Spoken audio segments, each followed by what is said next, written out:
J'arrive à la fin de la deuxième partie et là je fais un paragraphe de transition qui est assez conséquent avant de démarrer en fait la troisième partie.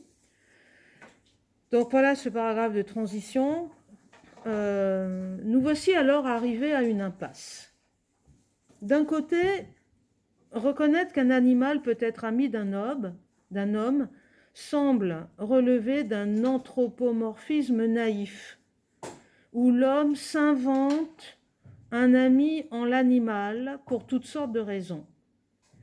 Mais d'un autre côté, l'idée qu'une amitié ne serait pas concevable entre un homme et un animal se fragilise, montrant les a priori anthropocentristes qui veulent rendre cette amitié impossible et donc inconcevable. Pour que l'animal devienne l'ami de l'homme, ne faudrait-il pas alors que ce soit l'homme qui en comprenne la nécessité, pour lui et pour le monde? Que ce soit l'homme qui exprime l'intention de devenir l'ami de l'animal. Cela ne l'obligerait-il pas à s'efforcer de se décentrer, de laisser l'animal se révéler à lui dans ce que sa nature a de bénéfique à l'homme et à la nature tout entière? N'est-ce pas ce que nous voyons émerger avec certains théoriciens de la philosophie de l'écologie, de l'antispécisme et de l'animalisme? Il y aurait un devenir animal qui dépendrait du devenir humain. Ces deux devenirs relèveraient de l'histoire et de la culture. C'est ce qu'il s'agit, pour finir, de comprendre. L'animal n'est pas figé dans son être, contrairement à tout ce qu'une tradition a voulu penser sur la base de l'inébranlable opposition entre la liberté humaine et l'instinct animal. L'animal est au bout de quelques mois ce qu'il sera toute sa vie, et son espèce au bout de 1000 ans ce qu'elle était la première année de ces 1000 ans. La formule du second discours de Rousseau tombe comme une sentence. Pourtant, un an plus tard, Condillac publiait son traité des animaux, reconnaissant dans un premier élan que les animaux sentent comme les hommes, éprouvent des sentiments, ont des idées, élaborent des jugements, que ce qu'on appelle instinct n'est qu'une habitude qui n'a pu s'établir que grâce à la réflexion et à l'expérience, et qui, du reste, existe aussi chez les hommes. S'ils en ressentaient le besoin, les animaux pourraient eux aussi se perfectionner, capables qu'ils sont d'ingéniosité. Bien sûr, tous n'en sont pas également capables, et leur intelligence est proportionnelle à leur sensorialité. Mais il est erroné de condamner tous les animaux à une vie purement physiologique. Mais s'il y a un devenir animal, c'est aussi parce que l'animal est engagé dans l'histoire de l'homme et dans le processus culturel depuis déjà très longtemps, et que l'idée de retrouver l'animal dans une nature première, dans un état sauvage, est une chimère. Ce devenir animal est donc pour grande partie le résultat de ce que les hommes font des animaux au cours de leur histoire, de l'histoire. On aura donc compris que reconnaître un devenir animal, ce n'est pas encore reconnaître une amitié possible, car ce devenir peut au contraire river l'animal dans une pauvreté en monde, pour reprendre l'expression de Heidegger dans les concepts fondamentaux de la métaphysique. Mais, dans ses nombreux ouvrages, Florence Burga déconstruit toute cette vision anthropocentriste de l'animal, montrant qu'elle se retrouve aussi bien chez les philosophes classiques que dans la plupart des théories scientifiques, dans l'idéalisme spiritualiste comme dans le monisme matérialiste. Elle fait partie de ces philosophes phénoménologues qui, dans le sillon de Jacques Derrida, tente de réfléchir aux moyens du décentrement et de la compréhension de ce qu'est un animal pour lui-même. Par exemple, dans cet animal, mon prochain, elle procède à une analyse critique en règle du concept classique d'instinct, montrant que les 4 critères qui le définissent, spécifiques, finalisés, mécaniques et innés, ont été depuis longtemps, comme le montre l'analyse de Condillac, remis en question, que les observations des éthologues les ont réfutés, montrant que les animaux pouvaient avoir des réponses individuelles aux sollicitations extérieures, qu'ils pouvaient agir avec des intentions, que leurs actions pouvaient varier en fonction des circonstances et qu'ils pouvaient changer de comportement en fonction des transformations de leur milieu. D'ailleurs, certaines formes de domestication ont exploité ces ressources des animaux que sont l'intelligence, la fidélité, le courage, etc. Ce qui apparaît peu à peu au regard de cette analyse, c'est que l'on peut attribuer une forme de liberté à l'animal, dans la mesure même où, à la différence du végétal, il est obligé de s'ouvrir au monde qui l'entoure, d'utiliser ses capacités sensorimotrices pour se diriger dans son environnement et aller chercher, voire construire, les objets de sa survie. Dans cette relation, diverses possibilités s'offrent à lui et pas un seul comportement déterminé. Le roman déjà évoqué de Jack London, Cro-Blanc, peut être interprété comme un exemple magistral d'un devenir animal et d'un devenir humain, qui convergent vers le meilleur grâce à l'amitié, qui elle-même est déclinée sous toutes ses possibles caractéristiques pour finir dans son expression la plus pure. En effet, au cours des 3 étapes de sa vie, enfance, maturité et vieillesse, Cro-Blanc va rencontrer 3 hommes représentant les étapes du devenir humain. Enfant, il est apprivoisé par l'Indien Castor Gris, qui a déjà apprivoisé la mer du Louveteau. L'Indien applique la dure loi du wild, de la nature sauvage, mais en la mettant au service de ses intérêts et de sa survie. Il n'éprouve aucun sentiment, aucun scrupule, aucun remords vis-à-vis des chiens et des loups du campement. Il vendra la mer du Louveteau, le laissera à demi-mort après l'avoir battu pour avoir tenté de rejoindre cette mer, et ne verra pas la souffrance physique et morale du jeune loup qui commence alors à devenir sournois et méchant. Tentant de s'échapper et de vivre à nouveau à l'état sauvage, Cro-Blanc n'y parviendra pas, s'étant trop amolli et ayant perdu sa vigueur naturelle. La domestication est donc un point de non-retour. Et l'animal n'est plus rattaché à la nature que par le lointain instinct de son espèce. Vendu à son tour, Cro-Blanc se retrouve dans les mains d'un homme blanc, passablement détraqué, hideux et dégénéré, du nom de Beauty Smith.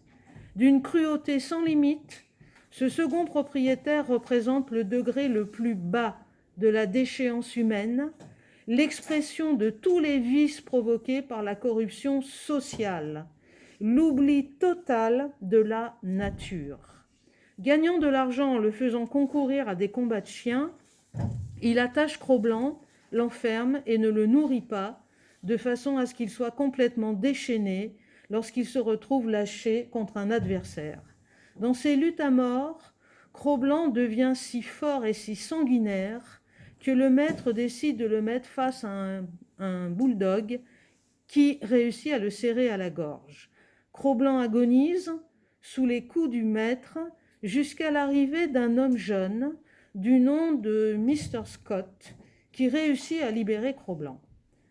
Après avoir perdu son comportement sauvage, Après avoir été vicié par le pire de la civilisation humaine, Cro-Blanc va trouver enfin un foyer aimant et protecteur. Scott lui laisse le temps de guérir et de redécouvrir des hommes bons. Il croit sa transformation possible. Il repère son intelligence. Mais il faut déconstruire tous les réflexes agressifs acquis par la répétition des mauvais traitements et l'éduquer progressivement pour l'habituer à accepter les nouvelles lois sociales de cette famille généreuse et pieuse qui l'éduque par l'amour, les soins et l'affection. Cro-Blanc gardera son instinct de loup, mais le mettra au service du bien à la fin du roman, en attaquant le criminel venu de nuit tuer le père de Scott. Certes, la relation de l'animal avec l'homme n'est jamais à égalité, et c'est toujours l'homme que Cro-Blanc nomme le dieu homme qui indique sa loi. Mais la loi de Scott est protectrice de l'animal. Elle ne tue pas son instinct de survie, mais elle l'habitue à un monde et à une existence où ne règne pas la loi du plus fort, du dominant et du dominé. On peut voir là un exemple de devenir animal et de devenir humain en interaction, où l'animal et l'homme s'améliorent, se bonifient l'un grâce à l'autre. Alors au final, eh bien, l'animal qui peut devenir l'ami de l'homme est l'animal que l'homme pense enfin en lui-même et non comme un simple moyen de penser l'humanité ou comme une projection de cette humanité, voire un animal humanisé. Cet animal, pour devenir ami, ne peut plus être pensé dans un rapport négatif et inférieur à l'homme. Mais l'homme, par sa posture, par ses méthodes, en particulier grâce aux champs scientifiques, tente de le laisser révéler son altérité. Tant s'il n'y a pas ENT. Cela ne peut pas passer par des méthodes intrusives et brutale selon le fameux « faire parler la nature » de Francis Bacon au XVIIe siècle, mais par de la patience et du temps, celui-là même de l'observation éthologique en milieu naturel, celui-là même de l'apprivoisement. L'amitié devient alors la condition même de la connaissance vraie et non détournée par l'idéologie de domination de l'homme sur la nature. Mais cette relation amicale entre deux êtres différents, mais qui se placent à égalité, transforme aussi l'humanité de l'homme, comme l'animalité de l'animal. Car elle oblige l'homme à élaborer un humanisme décentré, différent de celui des anciens qui se soumettaient à l'ordre de la nature et différent de celui des modernes qui plaçait l'homme comme un empire dans un empire. Un humanisme fixant à l'homme une responsabilité nouvelle, celle de réparer les dégâts de son hubris et d'assumer ses pleines responsabilités pour préserver et réguler les écosystèmes et donc pour protéger la faune et la flore.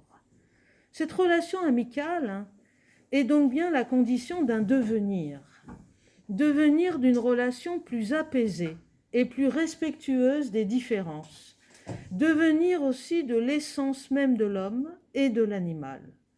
La construction de cette amitié doit révéler les meilleures potentialités de l'un comme de l'autre, en plus de nous montrer sur un plan théorique qu'il n'y a pas l'homme d'un côté et l'animal de l'autre, mais une relation, une intersubjectivité, même si celle de l'animal est très différente de celle de l'homme, qui fait bouger sans cesse les essences. L'animal peut devenir l'ami de l'homme si l'homme devient l'ami de l'animal.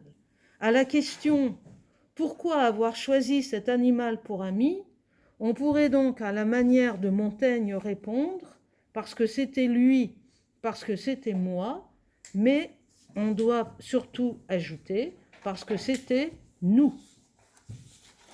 Bon. Donc voilà un exemple de cheminement. Alors, est-ce que vous avez des réticences, des questions, des interrogations, des doutes? Je vous écoute. Léonie. Si devenir animal, ça signifierait ce vers quoi l'animal peut tendre et comment il évolue, alors que j'avais compris, notamment avec Gilles Deleuze, que c'était plutôt se voir à la place de l'animal, se mettre à sa place, se métamorphoser en lui, etc. Alors, d'abord, Léonie, il me semble qu'il y a plusieurs conceptions du devenir animal. Sur cette question du devenir animal, il y a d'abord, il faut le dire, et d'ailleurs certains ont très bien vu ça, et ça c'était magnifique, c'est que certains ont dit mais il n'y a pas de devenir animal. Donc qui ont interrogé la notion de devenir par rapport à la notion d'animalité en disant mais de toute façon si l'essence de l'animal est figée parce que l'animal est une créature de la nature, est un être de nature par opposition à l'homme qui est un être de culture.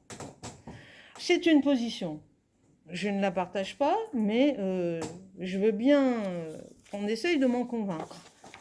Après, moi, si je ne la partage pas, c'est en raison c'est pour plusieurs raisons. Moi, je pense qu'il y a un devenir animal, d'abord parce que, et ça rejoint d'ailleurs le sujet sur la condition animale, parce qu'on ne peut pas, encore une fois, parler aujourd'hui d'une nature animale.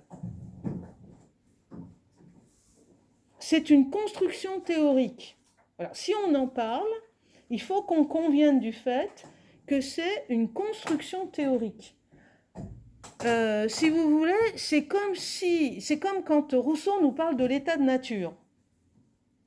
Cet état, dit-il, qui n'existe plus, qui n'a peut-être jamais existé, qui probablement n'existera jamais.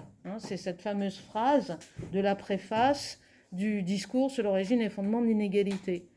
Eh bien, je dirais, de la même façon, parler de la nature animale, c'est de parler comme si on était capable de savoir ce qu'était l'animal par nature. Alors, même les... Comment ça s'appelle? J'arrive pas à retenir ce nom de cette Joséphine, ces archéozoologues, c'est-à-dire ces savants qui sont spécialisés, qui recherchent, si vous voulez, le commencement, le point de départ. Qu'est-ce qu'on sait du début, finalement, de la rencontre entre les hommes et les animaux?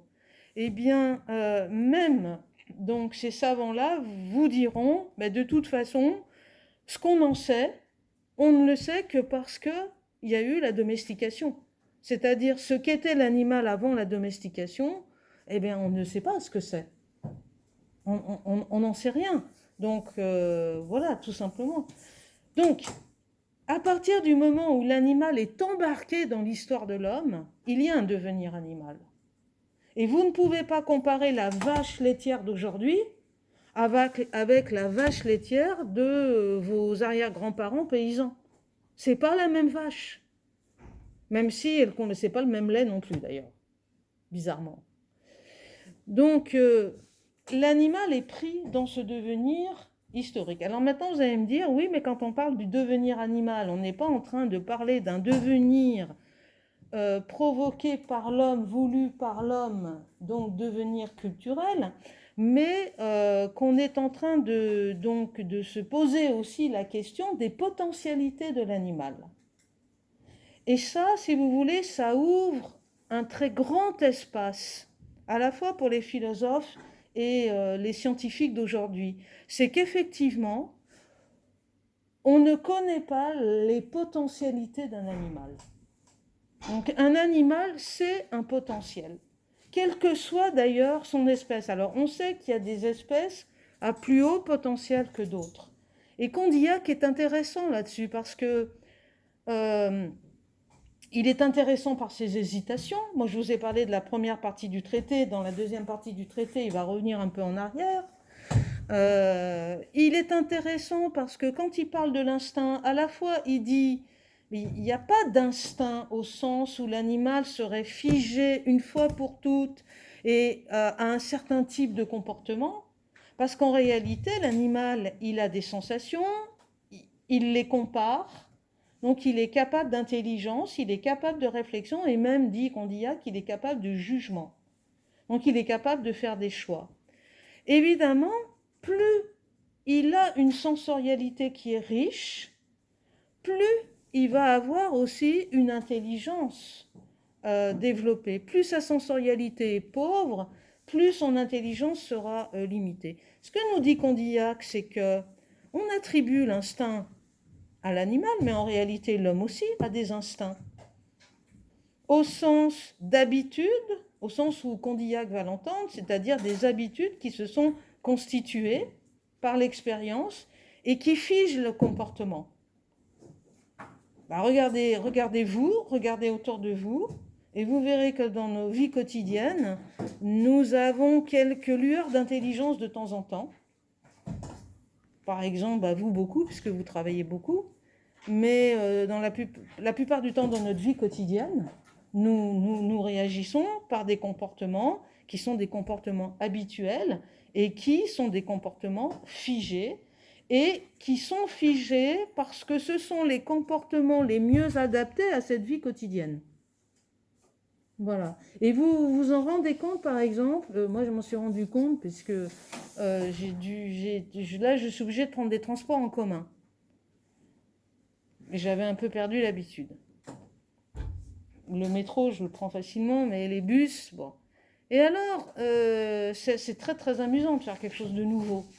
Parce que vous voyez que vous êtes tout à fait inadapté. Vous faites tout le contraire de ce que les gens font, les yeux fermés. Il y a des gens, même des tout petits, rentrent dans le bus, les yeux fermés, ils savent comment se comporter pour arriver à survivre dans un endroit comme ça, dans un lieu comme ça.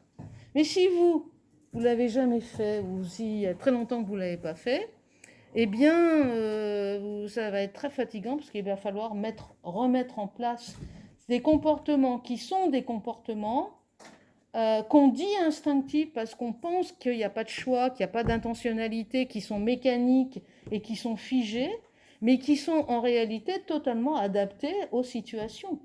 Et qui, comme le disait Bergson d'ailleurs, c'est la théorie de Bergson, sur la conscience, à partir du moment où toute une partie de mes opérations intellectuelles peuvent se réaliser mécaniquement. Par exemple, en maths, tous les calculs, plein de choses qui sont totalement devenues réflexes, et vous allez pouvoir faire porter votre réflexion sur les plus grandes difficultés. Donc, dit Bergson, c'est parce que notre pensée s'automatise que finalement, nous pouvons faire porter notre pensée sur les choses les plus difficiles. Le problème, c'est que dans cette évolution-là, l'adaptation de l'animal à son milieu est tellement parfaite qu'il n'a pas nécessité très souvent à réfléchir. Mais, alors je développerai un jour un autre exemple littéraire que j'apprécie beaucoup. C'est, je ne sais pas si on vous l'avait mis dans la bibliographie, c'est le roman de Alice Ferney dans la guerre, avec l'histoire du chien Prince. C'est un très très très beau livre où on voit un chien traverser, alors ça se passe pendant la guerre de 14-18, donc d'abord c'est un très beau livre sur la Grande Guerre, et puis on voit ce chien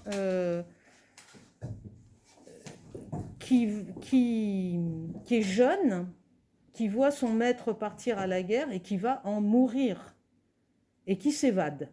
Alors ça aussi, je trouve c'est vraiment intéressant sur la question quand on dit l'animal est rivé à une condition.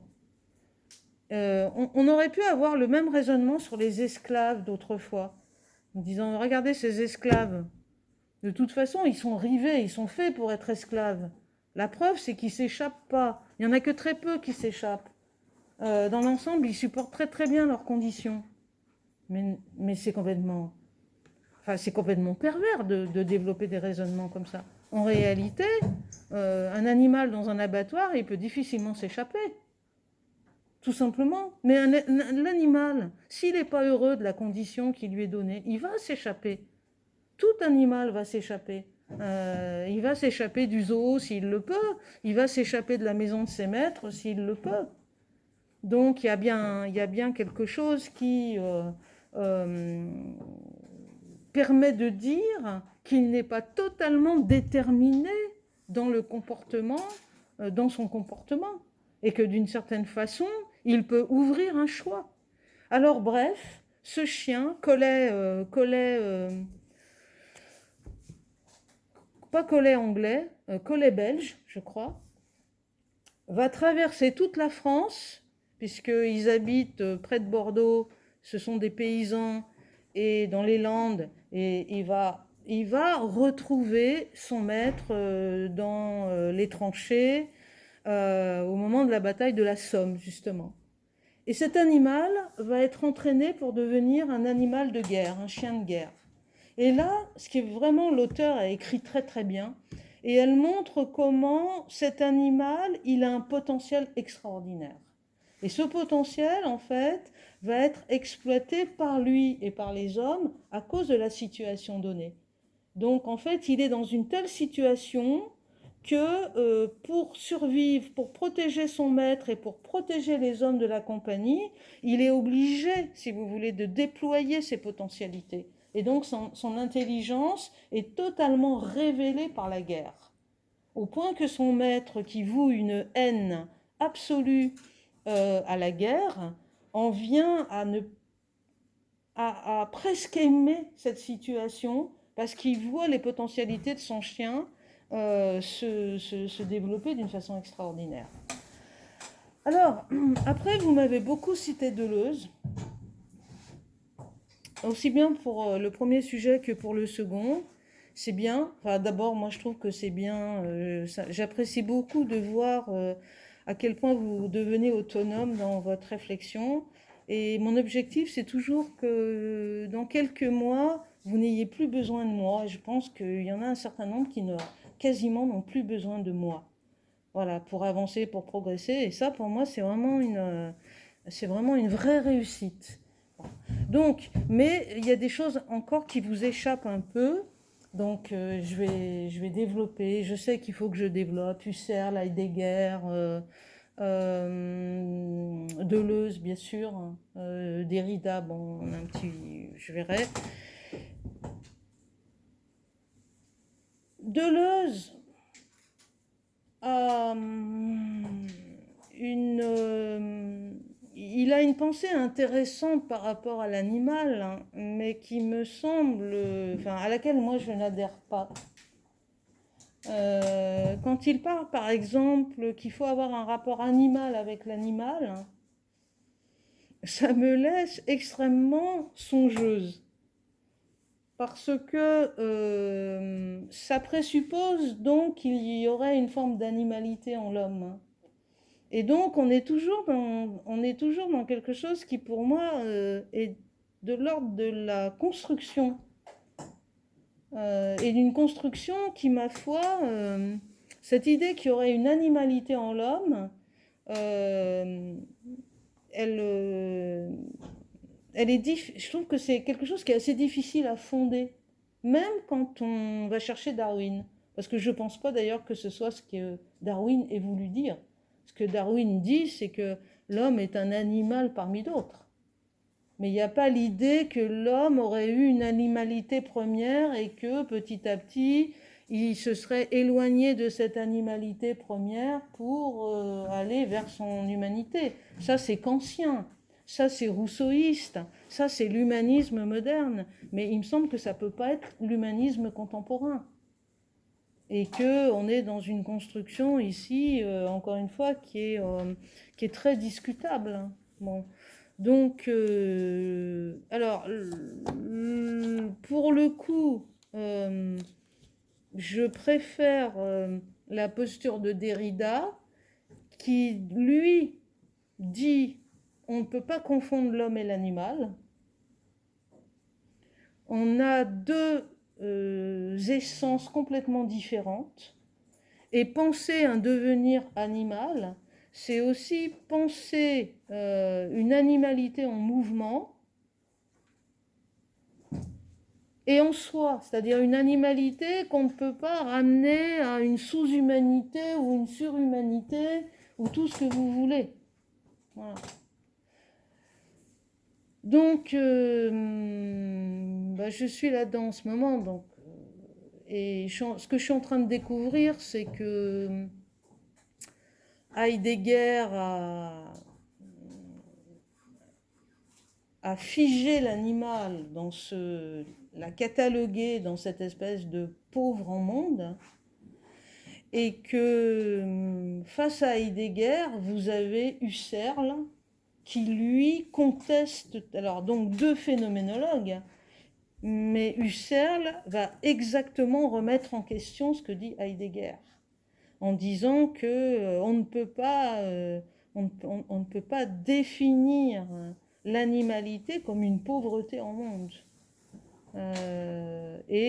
Voilà. Donc je suis en train de travailler là-dessus. Je vais essayer de faire des choses un peu claires, un peu intéressantes. Et je trouve que le combat Husserl-Heidegger, il a du sens, puisque vous savez ce qui s'est passé, ou si vous ne savez pas, ce qui s'est passé, c'est qu'au moment de l'Allemagne nazie, Husserl, qui était bien plus âgé que Heidegger, eh bien, a été, parce qu'il était juif, il a été écarté de l'université, et que c'est Heidegger qui a pris sa place. Voilà. Et donc vous avez ces deux monuments de la phénoménologie, dont l'un va être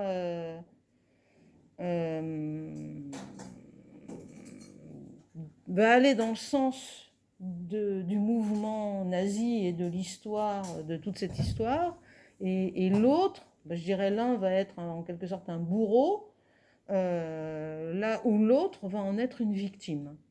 Et je trouve que c'est intéressant la posture de ces deux hommes justement sur l'animalité, le regard qu'ils ont sur l'animalité. Le fait que l'un finalement ait un regard totalement hautain et méprisant sur l'animalité, alors que l'autre a un regard qui est beaucoup plus à égalité, beaucoup plus ouvert, beaucoup plus neutre, je dirais, d'une certaine façon, et c'est Husserl. Et il essaie de comprendre ce devenir animal. Alors, dans le devenir animal, Léonie, pour finir sur votre question, il y a aussi encore une fois, le rapport entre règne végétal et règne animal. Et cette idée que si l'animalité se définit par la mobilité dans l'espace, automatiquement, logiquement, ça va entraîner une mobilité dans le temps. Et donc, mobilité dans le temps, ça veut dire un devenir. Voilà. Et qu'on pourrait essayer de développer cette idée de ce mouvement de l'animal, hein, qui se fait à la fois dans le monde, dans l'environnement, et qui du coup entre dans le champ de l'histoire. Vous me faites une transition d'ailleurs pour passer au sujet suivant. Je ne sais pas si j'ai répondu, mais je pense que petit à petit, je vais essayer de vous apporter des réponses. Et là, on touche vous voyez, à des choses moins convenues, plus complexes, plus difficiles à mettre en œuvre, en fait, dans les copies, avec des références qui sont effectivement bien plus complexes. J'arrête un peu là et je vais reprendre.